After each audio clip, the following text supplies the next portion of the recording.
অনেকে গ্রামের মানুষকে হেয় করে, শহরের মানুষ নিজেকে দাবি করে। আমি বলি ভাই শ্রদ্ধার সাথে, আপনার পূর্বপুরুষকে দেখেন, হয়তো বাবা না হয় দাদা কোনো না কোনো গ্রাম থেকে শহরে গিয়েছিল, কোনো না কোনো গ্রাম থেকে শহর থেকে গ্রাম হয় নাই, গ্রাম থেকেই শহর হয়েছে। এবার বলেন শহর সিনিয়র না গ্রাম সিনিয়র? যারা শহরে থাকে 20-30 বছর, শেষ পর্যন্ত একটু প্রাণ ভরে নিঃশ্বাস নেওয়ার জন্য বছরে একবার দুইবার হলো গ্রামে আসে।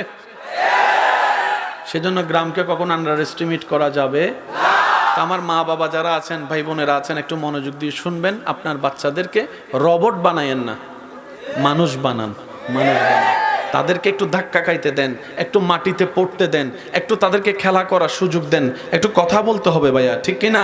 একটু মিশতে দেন। হ্যাঁ, সৎসঙ্গটাও আপনি বাছাই করে দিবেন, অসৎসঙ্গ কিনা সেটাও আপনাকে একটু নজরদারি রাখতে হবে, কারণ আপনি মা,